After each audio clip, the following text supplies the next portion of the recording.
Esto es Mamás de Acero, presentado por Idalia Guzmán. Hola, buenos días, bienvenidas a todas aquí a este primer capítulo, a este primer episodio del podcast Mamás de Acero. La verdad es que estoy súper contenta de estrenar este primer capítulo con un tema que sé que a muchas de ustedes les va a encantar. Soy Idalia Guzmán y el día de hoy tenemos a una invitada muy especial. Ella es mi terapeuta, es de la que constantemente les hablo y con quien yo he trabajado este tema del que vamos a hablar el día de hoy, que es cuando pierdes un hijo. Ella es María de Menegui, con ella hago biodecodificación, la terapia que hago con ella es biodecodificación, pero pues que ahora sí que, ¿quién mejor que ella para que se presente y nos diga qué más hace además de la biodecodificación? Hola, muchas gracias por invitarme, Idalia. Estoy muy feliz también de estar aquí contigo. Pues yo soy María de Menegui Rodríguez, soy terapeuta en descodificación biológica por el Instituto Ángeles Walder.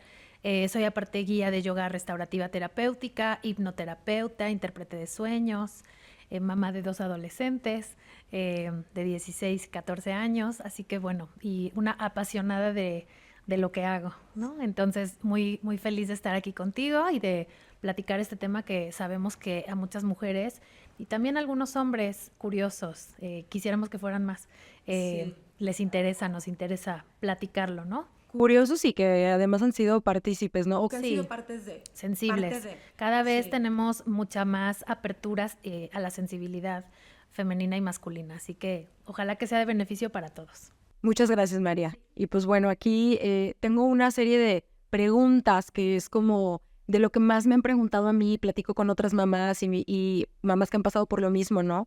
Y me dicen, oye, Dalia, y esta va a ser la primera pregunta que me gustaría que nos ayudes como a entender y a ir resolviendo, ¿no? Cuando pierdes un bebé, obviamente pues, estamos hablando de un hijo deseado, ¿no? Algo que estás esperando, alguien a quien estás esperando. ¿Se supera realmente esa pérdida? Y si sí se supera, ¿cómo lo haces? Porque cuando yo se los platico me dicen, es que ya lo superaste, pero quiero que me digas cómo le hiciste, porque yo no puedo. O sea, mi hijo murió hace 10 años y yo todos los días lloro por su pérdida. Sí, mira, aquí lo importante es reconocer que cuando perdemos a un hijo o cuando perdemos a un ser querido, eh, esa pérdida siempre va a quedar dentro de nosotros. O sea, sería irreal pensar que cuando muere un ser querido, tú superas esa muerte. Se trate de un hijo, se trate de tu papá, se trate de tu abuelito, se trate de, o sea, cualquier ser querido deja este espacio. Entonces, cuando nosotros desde la tanatología trabajamos el tema del duelo, lo que vamos haciendo es creando espacio alrededor de ese dolor. Yo les explico a los pacientes que lo ideal es trabajar tu duelo 1 año. ¿Por qué 1 año? Y sobre todo, por ejemplo, hablando de una persona que ya nació, ¿no? O sea, hablando de un hijo pequeño, o hablando de tu mamá, o hablando incluso de tu abuelo o de tu pareja. ¿Por qué es 1 año? Porque es que en este frenesí que vivimos ahora, queremos superarlo al mes, ¿no? Y la gente bien intencionada te dice, oye, pero ¿por qué sigues llorando si ya esto tiene 2 meses? Mira todo lo bueno que tienes, ¿no? No, o incluso creo que, digo, como me pasó a mí, ¿no? Crees que ya lloraste 2 días y dices, ya lo superé, ¿o no? O sea, así se siente, o sea, ya me dolió y ya lloré y después te descubres 3 meses después que vuelves a llorar por lo mismo y dices, ¿por qué estoy llorando, no? A mí me pasaba mucho que te decía, es que ¿por qué? O sea, yo sola me presionaba, ¿por qué sigo llorando? ¿Por qué me sigue doliendo esto? Entonces, cuando le explicas al paciente que tiene 1 año para hacer un duelo, no sabes el alivio que le da.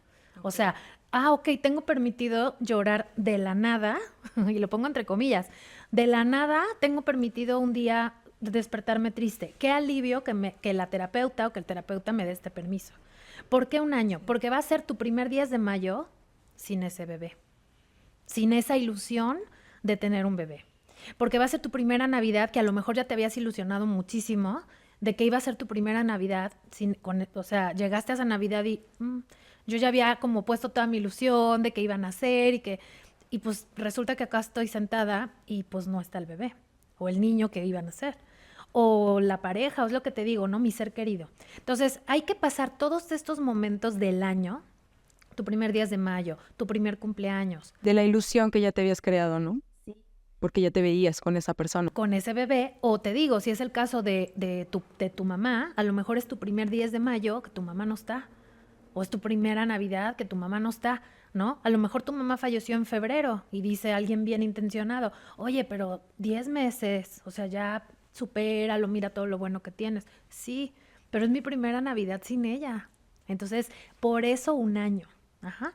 Ahora, no, no se quita el dolor. El dolor no se erradica. Lo que hacemos es colocar espacio alrededor de esa pérdida. Pero tú tienes la oportunidad de volver a ese espacio siempre que lo necesites. Y yo creo que hay que ver la muerte y las pérdidas también desde este espacio amoroso, Idalia. Porque también hay que resignificar lo que significa que físicamente alguien no esté, porque está en otros aspectos. O sea, yo también te hablo desde mi parte yógica, pues somos energía. Entonces, hay otro espacio de amor a donde me puedo conectar con esa persona de una manera voluntaria. Ok, cuando dices que desde tu parte yoica. Yógica, desde mi maestra, desde ser maestra de yoga. Ok, eso te iba a preguntar, ¿a qué te refieres? Porque creo que habemos muchos que no podemos o no sabemos qué significa. Sí, o sea, desde la parte energética, la persona, o sea, y bueno, yéndonos a lo que aprendimos en la escuela, ¿no? La energía no se crea ni se destruye, solo se transforma. Con lo cual, un alma deja el cuerpo físico, pero está en otros lugares. Ok. Entonces, tú tienes la posibilidad de una manera voluntaria de conectar con esa energía de amor y reconocer esa energía de amor que claro que te cambió la vida. Y a eso se refiere cuando dices que resignificas la muerte, ¿no? Porque yo ya había escuchado muchas veces esta frase como de, es que el dolor no va a desaparecer, pero se va a transformar. O sea, se va a transformar ese dolor de una pérdida. Y muchas veces me he hecho esta pregunta, ¿no? Ok, se va a transformar, pero ¿en qué se va a transformar? O sea, ¿en qué se va a transformar este dolor que yo siento? Porque sí, ya entendí que no se quita, o sea, no va a desaparecer. No es como que un día voy a despertar y voy a decir, ay, ya hoy ya no me duele. Y lo hablábamos, de hecho, hace rato.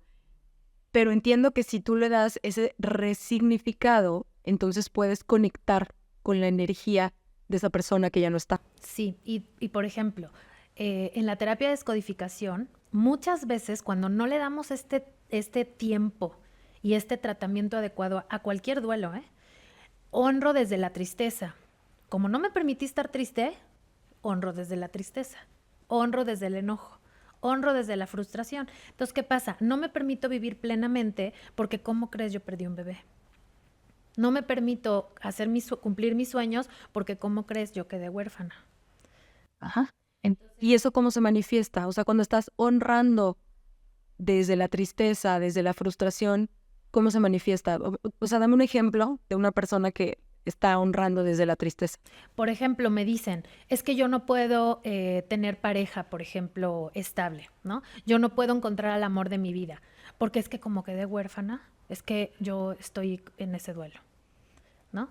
Okay. O yo no puedo ser una mamá de acero, ¿no? Yo no puedo ser una mamá plena, yo no puedo encontrar mi pasión, porque es que como perdí 1 o 2 bebés, pues no, o sea, como que ese sueño ya lo dejé. Entonces, o sea, es como que te impones una creencia, una limitante, ¿no? Te quedas como en pausa. Ok, y eso es porque no lo trabajaste. Porque estás honrando desde la emoción equivocada.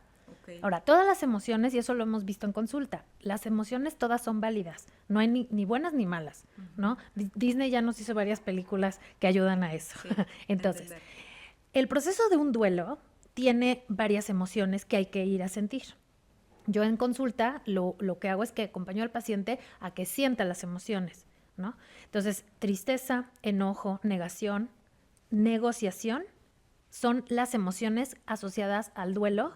Ajá. O sea, no puedo creer que perdí el bebé con toda la ilusión que yo tenía. Me da muchísima tristeza si yo ya tenía este anhelo, esa es tristeza. Me enoja muchísimo que no tuve la precaución adecuada y me puse tacones, ¿no? Eso pasa mucho. Muchísimo. Muchas mujeres Culpa. sienten culpa. Sí. Exacto. Y la negociación es yo que hubiera dado por no ir a esa fiesta, yo que hubiera dado por ese día haber desayunado. Si yo hubiera sabido, yo cambiaría todo. Y no debía haber comido esto que me dijeron que no comiera. Me empeciné en ir al viaje y el doctor ya me había dicho que no, yo que hubiera dado por hacerle caso. Ese es el regateo, pacto o El enojo. negociación. Ajá. La negociación. Ok, cuando tú permites vivir todas las etapas del duelo, que la tanatología lo tiene súper estudiado, te digo, no nada más es para perder un bebé, sino para cualquier pérdida, después le vas dando espacio a la aceptación.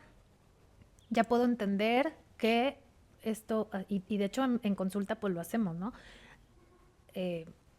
Ahora veo que estás muerto y lo acepto. O sea, son frases sistémicas muy estudiadas, ¿no? Sí. Y que son muy difíciles de decir. Son muy difíciles de Porque decir. El decirlo en voz alta, como mamá, hablar con esta energía de este bebé y decirle, ahora sé que estás muerto. Y lo acepto. Y lo acepto. Se les quiebra la voz. Sí. Sí, lo viví y es más todavía, mira, hasta se me pone chinita la piel porque yo recuerdo lo que sentí cuando dije, acepto que estás muerto y que yo no quería. O sea, yo te quería vivo. Y quería conmigo. Y la frase sistémica que sigue es, ese era tu destino. Y lo aceptamos.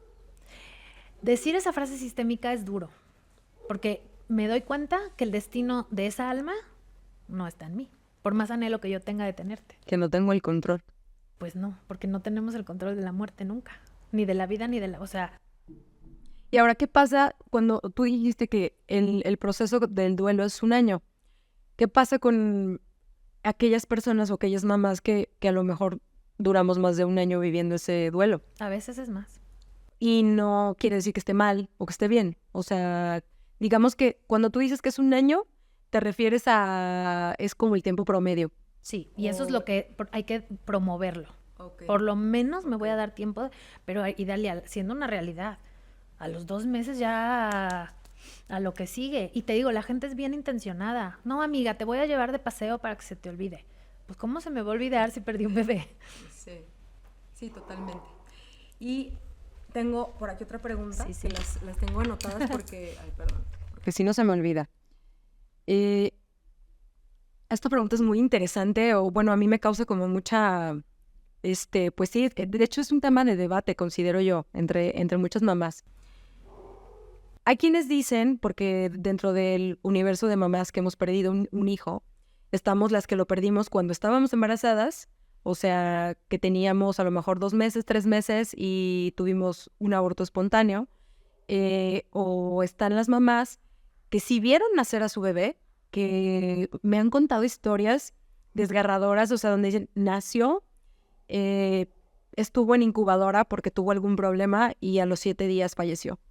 O todavía otras historias donde me cuentan, mi hijo murió de 16 años, ¿no? O sea, y no es lo mismo, porque me han dicho, no es lo mismo. O sea, tú dices que te dolió perderlo y que estuviste en depresión y todo lo que tú quieras, pero tenías 3 meses de embarazo y mi hijo ya había nacido, o sea, mi hijo tenía 16.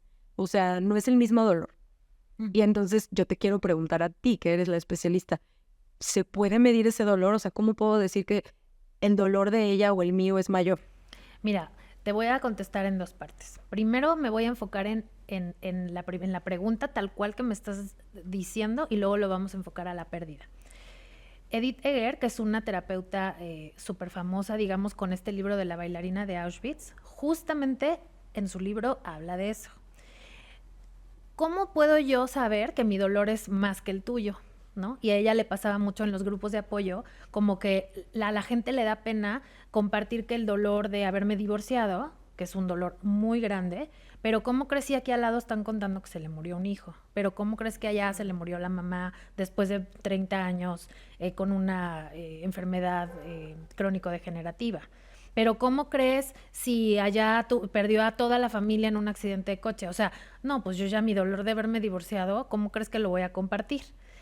Eso es muy injusto para el paciente, porque el dolor de cada quien merece todo el respeto y merece todo el trabajo y merece toda la atención del terapeuta. Sería muy injusto como paciente que yo te llegara y te midiera. Ah, no, como antes de ti vino un paciente que Tu escala de dolor es esta, ¿no? dolor, entonces el paciente te está manifestando su dolor y merece ser tratado y ser atendido y respetado en su totalidad. Entonces, todas las mamás que te han contado su pérdida merecen todo nuestro respeto. Todo nuestro respeto. Y la que lo sintió a los 2 meses de gestación y la que desafortunadamente su hijo de 16 años falleció, merecen nuestro mismo respeto y nuestra misma atención. Ahora, digamos que terapéuticamente hablando o psicológicamente hablando, se ha visto que cuando yo integro, y ahí más me voy a enfocar a la gestación contra el nacimiento, es decir, cuando yo tengo al bebé dentro de mí, pero no he escuchado los latidos de su corazón, o cuando no he sentido que me patea, es muy complicado entender que yo tengo vida dentro de mí, ¿vale? Entonces no lo tengo integrado en mi consciente. Está en mi inconsciente, pero no está en mi consciente. Cuando yo lo veo, me cambia la vida, porque me hago consciente de que tengo un bebé. Y eso es lo que les pasa a los padres, a los papás. Eso te iba a decir, que me imagino que así es como se sienten los papás. O sea, tú al papá le puedes decir, es que me está, mira, pon la mano. Y el papá de que con toda su mejor intención de, ok, sí, pero... No, a mí mi esposo en todos mis embarazos me lo dijo así, no te agüites si yo no me emociono así como tú, de que, ay, sí, me está pateando. Yo me voy a emocionar hasta que lo vean. Exacto. Sí, eso está estudiado. Entonces, yo integro que me hago consciente de que, ok, este bebé. Entonces, por eso esta persona te dice, claro, cuando yo me hice consciente de la vida de la cual estoy a cargo ahora y lo pierdo, pues claro que es un dolor enorme. Pero entonces ahí, a ver, no sé si, o sea, entiendo que el dolor no se puede medir, ¿no? Todos merecen respeto, pero sí hay una diferencia cuando, por ejemplo, pierdes a tu bebé en un momento o en una etapa de gestación en la que todavía no, por ejemplo, no había pataditas. Pero, por ejemplo, desde que tú vas con el ginecólogo y te dice, estás embarazada, y no sé, al mes ya vas y te hacen el ultrasonido, a los 2 meses tal vez, ¿no? Al mes a lo mejor es muy poco, pero a los 2 meses tú vas y ya te dicen que se escucha el corazón. Ok, en ese momento es cuando ya se integró en tu día a día. De que estás embarazada. De que hay vida. Y hay muchas mamás así les pasa. O sea, en el momento en que le oyeron el latido del corazón, les cae el 20. Ok, estoy embarazada, pero eso ya es como la semana 12. Sí, sí, que te voy a decir, bueno, yo recuerdo que a mí me pasó, yo me di cuenta a los 2 meses que estaba embarazada y yo voy con el ginecólogo y sí, tiene razón, creo que me dijo así como, está muy chiquito todavía, ahí está, pero todavía no te puedo como decir más, ¿no? Y voy a la siguiente cita y fue como, están, o sea, los latidos de su corazón, o sea, ya se podían pues detectar a través del ultrasonido. Entonces cuando voy y me dice, su corazón ya no late, o sea, yo sentí en ese momento así como que pues como dicen, ¿no? Se me vino el mundo encima. O sea, y tiene mucho que ver, creo, con esto que acabas de decir. O sea, sí cambia un poco, o sea, porque hay mamás que me han dicho, tenía 1 mes de embarazo cuando lo perdí, pero igual me dolió. Sí, pero no estaba tan integrado como cuando escuchaste. Ok, y si no está tan integrado, ¿quiere decir que esa pérdida se puede trabajar más fácil o es más difícil? Cuando entras al protocolo terapéutico, ¿recuerdas que en descodificación biológica trabajamos desde el inconsciente? Sí. El inconsciente te revela qué tanto hay que trabajarlo. Ok, que es ya... Del paciente. Porque, a ver, si viene de una historia de muchas pérdidas, por supuesto que su dolor...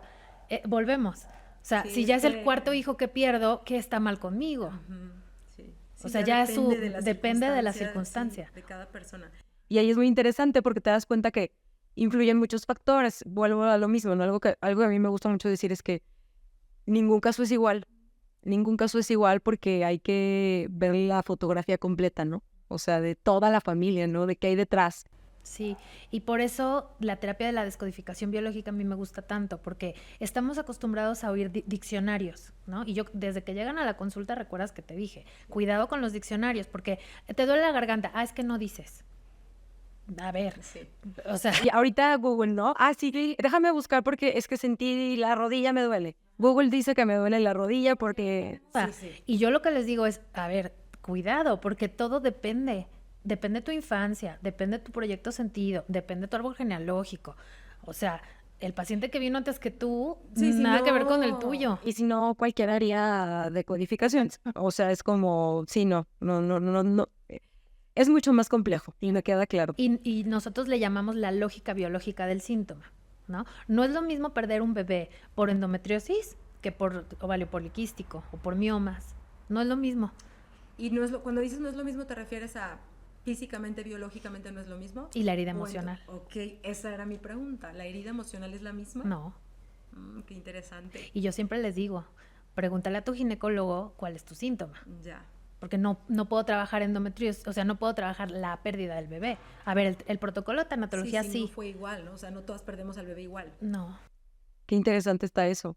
O sea, esa también era una de mis dudas, porque dentro de todas las historias que me han contado, pues está mi caso, por ejemplo, que no, o sea, no, porque me preguntan, ¿pero fue un aborto espontáneo? Y yo, o sea, sí fue espontáneo, pero no se me vino. O sea, no es como que hubo sangrado, no, o sea, yo en ese momento buscaba como algún signo de algo, pero no había nada. Solo yo sentí algo, sentí que algo se desconectó, pero no había nada físico que pudiera evidenciar. Entonces me tuvieron que hacer un legrado para sacar al bebé, que ya no tenía vida, ¿no? Al embrión. Y luego me platican, no, es que, por ejemplo, yo sí un día estaba dormida y desperté y la cama estaba llena de sangre, ¿no? No es lo mismo. O sea, el dolor ahí, o más bien no el dolor, sino que tienes que trabajar esa pérdida, abordarla de una forma diferente, ¿no? Es lo que entiendo.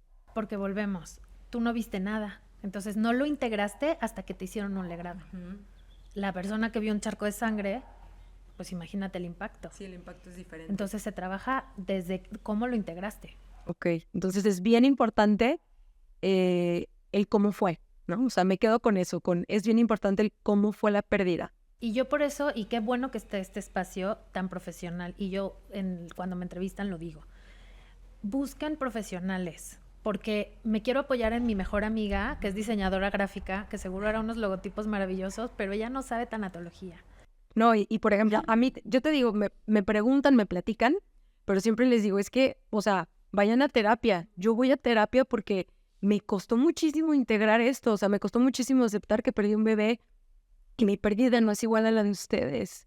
O sea, sí, exacto, y hay muchas herramientas y a cada quien nos acomoda algo diferente, ¿no? Pero me encantó eso que dijiste, o sea, me quedo con no se puede abordar igual, o sea, el cómo voy a trabajar mi pérdida, no puedes decir, ay, como a Idalia le funcionó esto, yo voy a hacer lo mismo que hizo Idania porque ya es un método estandarizado, ¿no? Sí, así de todos, o sea, todo influye, ¿no? Todo influye y hay que abordarlo de la manera correcta.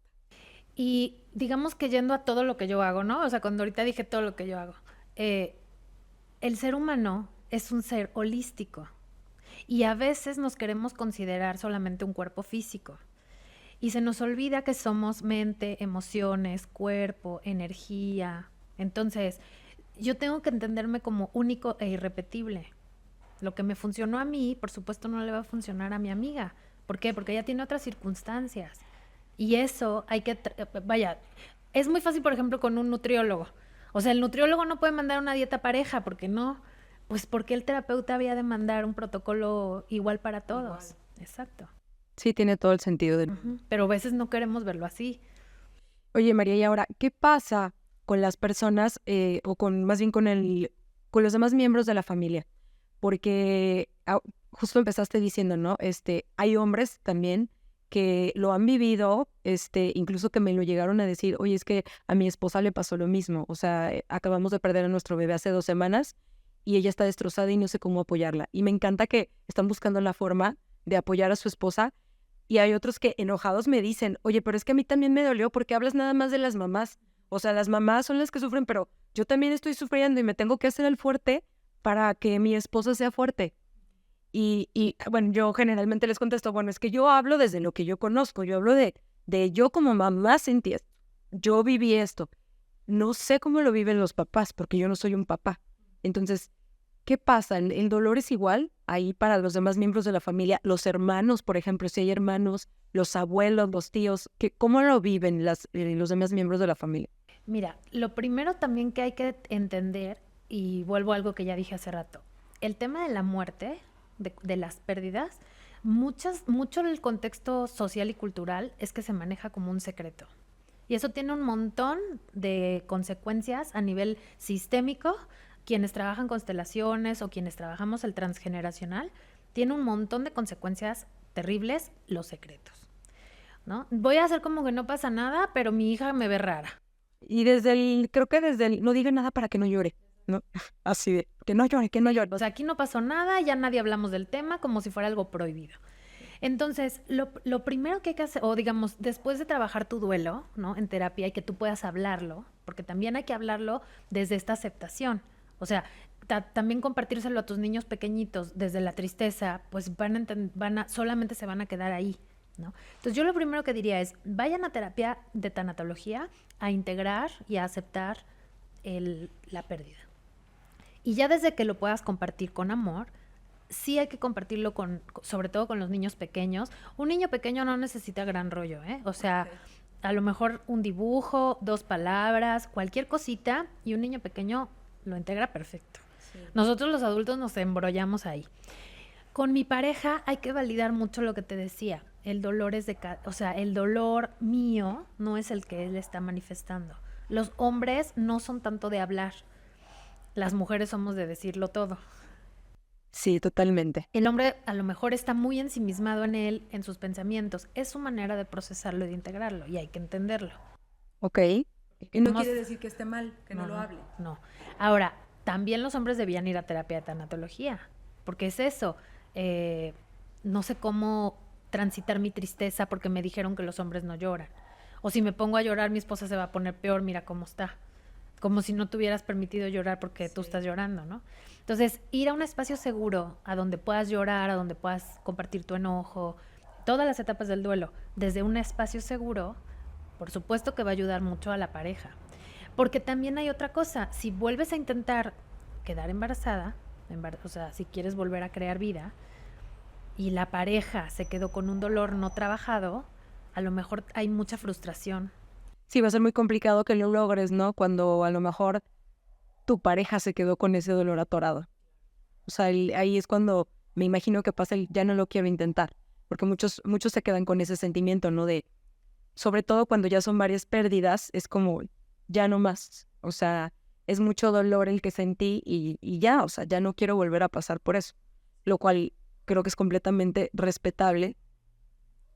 Y me sorprende, la verdad, cuando los hombres son los que me dicen, oye, es que, o sea, a mí me dolió muchísimo. O sea, me sorprende por lo mismo que acabas de decir, ¿no? De que los hombres no son mucho de hablar. O sea, ellos son como, se lo guardan y es como, no tocan el tema. Pero estos hombres que sí dicen, me dolió mucho y o sea, quiero expresarlo, pero con mi esposa no, porque ella está igual de triste que yo. Entonces, ¿qué hago? Es ir a terapia de tanatología, sí. Es la solución.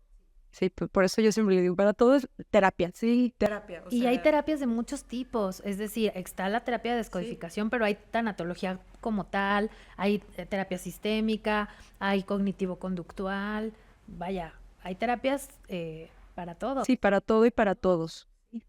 Ok, y creo que, bueno, porque podríamos seguir ahondando muchísimo en este tema porque son cosas muy interesantes. Pero me gustaría cerrar con esta pregunta.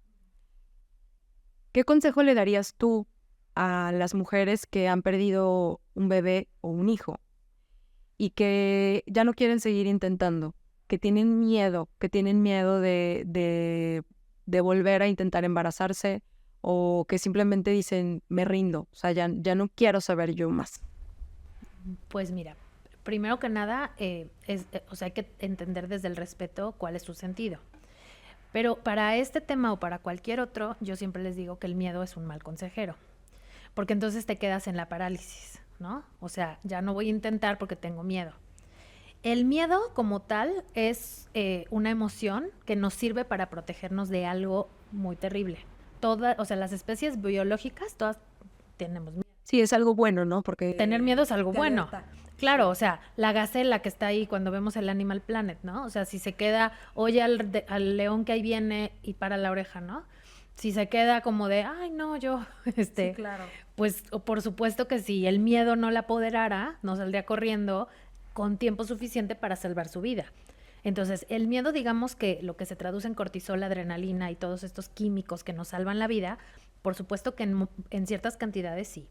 Pero ¿qué pasa cuando la especie humana somos la única especie que nos quedamos ahí atrapados, ¿no? Para siempre. Somos los únicos que no avanzamos. Exacto, porque Sí. nos quedamos en la emoción del... Y ya no es miedo, sino que ya es ansiedad o depresión, o sea, ya no es la emoción biológica, sino ya es el sentimiento de frustración, tragedia, angustia, ¿vale? Entonces, ir a trabajar eso es súper importante porque si tú después de trabajártelo decides desde el amor a ti, a tu pareja, a tus otros hijitos si los tienes, a tu estilo de vida, lo que sea, con respeto, que ya no quieres intentar tener un bebé, pero lo estás haciendo no parado en el miedo, sino parado en el amor propio, pues muy bien, Sí, ya entendí. maravilloso. Que la decisión, mientras la decisión, y lo platicamos en una ocasión en terapia, ahorita que lo dijiste, no recordé,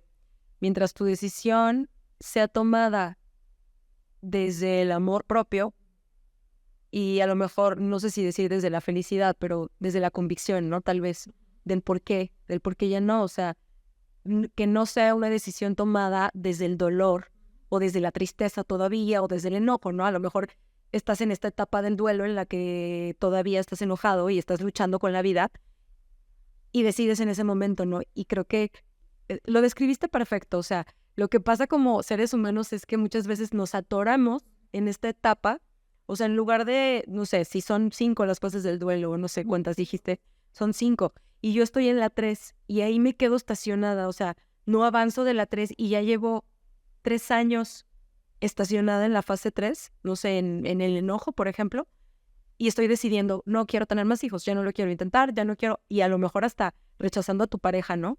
Porque dices, no quiero, o sea, no quiero, porque estás estacionado ahí. O sea, esto es lo que pasa muchas veces. Y es lo que al principio me decías, estás honrando esa pérdida desde el enojo Desde el enojo. o desde la frustración. Es maravilloso eso que dijiste, porque creo que muchas veces, y otra vez, así, siempre me encanta platicar contigo porque me quedo con cosas súper importantes como eso, ¿no? Que esa decisión que al final yo creo que aplica para todo en la vida y cada vez que quiero yo tomar una decisión, trato de recordar esas palabras que me dijiste, que es si tu decisión está siendo tomada desde el amor, entonces es una decisión correcta.